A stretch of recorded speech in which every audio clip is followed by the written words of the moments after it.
In today's video, I'm going to teach you how to create an HDR image in Affinity Photo. HDR, or High Dynamic Range, blends multiple exposures of the same scene so you can keep detail in both bright highlights and deep shadows.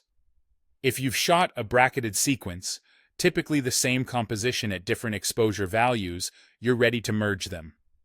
Start in Affinity Photo and open the HDR Merge tool by going to File, then New HDR Merge. This brings up a dialog where you'll add your source images. Click, Add, and select the bracketed photos you captured.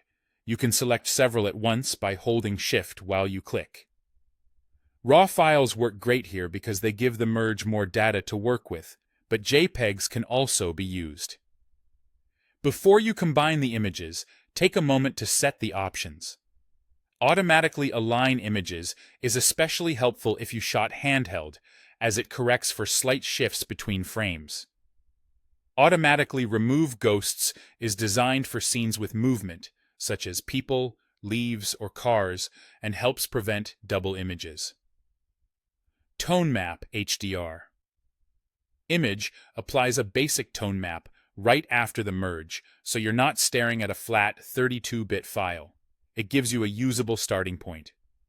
Noise reduction can be useful with higher ISO or underexposed frames, and is particularly effective with RAW sources. Once your choices are set, click OK. Affinity will align and merge the frames into a single 32-bit HDR image. This may take a moment depending on file size and the number of exposures. After the merge, Affinity typically opens the tone mapping persona. Here, start with a preset to quickly set the overall feel. Natural is a good, realistic baseline, while detailed adds punch and texture. Then refine with the sliders. Use exposure to set overall brightness, contrast to define separation between tones, and white balance to correct color temperature and tint. Saturation controls color intensity, and strength influences how pronounced the tone mapping effect appears.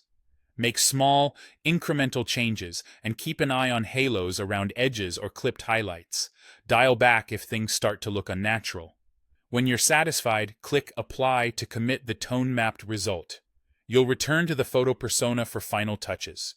This is a great time to add adjustment layers like curves for fine contrast shaping or HSL for targeted color tweaks. If you notice spots or small artifacts, clean them up with the retouching tools. When you're ready to share or archive, export your image. Choose JPEG for general use, TIFF for high-quality editing and printing, or 32-bit OpenEXR if you want to preserve the extended dynamic range for future work. And that's how to create a balanced, detailed HDR image in Affinity Photo.